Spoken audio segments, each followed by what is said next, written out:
let's get corny, because the Kraft Heinz deal is ready to cut the mustard on July 1st when Kraft shareholders will vote on its proposed merger. But that deal might not stop the ketchup maker from continuing to cut jobs. Here with more on the story is Bloomberg News' Craig Giammona.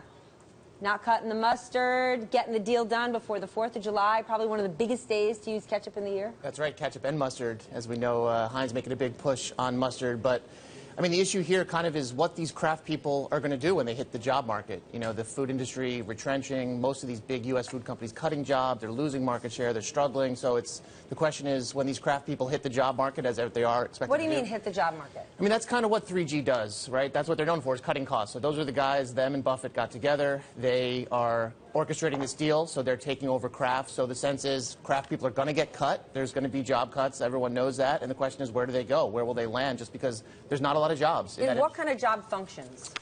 Well, so that's a good point. The marketing, finance people, we talked to a bunch of recruiters who said, if you're in marketing and you're in finance and Kraft, you've been there for a long time, somebody will want to pick you up. The job market in Chicago is doing pretty well. You'll find a job. But the guy running a food plant, the guy who worked on recipes, the more food-specific your job, the more trouble you'll have just because of the issues in that industry right now.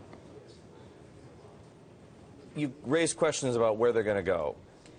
You know, one of the things about the American labor market is that there's more mobility in this country than there is in just about any other labor market in the world. Right.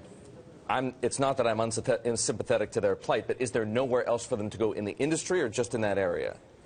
Right. So that's the question. If you're young and you're mobile, you'll have opportunities if your skills are transferable, right? So Kraft has a stable of household brands. So if you can show, hey, I know how to work on brands, there's plenty of places for you to go. Natural and organic food companies are hiring, but booming, in fact, right? Booming, but a bit of a culture shock. So if you're a 30-year Kraft guy, do you want to now go to some startup where there's young kids running around? You know, it's a different atmosphere. So it's just going to be a little bit of a shock for these Kraft people, and there's uncertainty inside the company right now as they prepare for this merger to actually be completed. And where are they located geographically? So where could we see many of these people lose their jobs? Because that would really affect what kind of opportunities they have. It's the Chicago area. That's where many of these people are going. And we talked to the recruiters there who, you know, and recruiters are going to say this, I guess, that's their business, but they say the job market there is strong. So Kraft people, like I said, with a good resume, who maybe have been other places or done things that are transferable, marketing, finance, they should be okay. But the food-specific people are facing a very tough job market in that industry.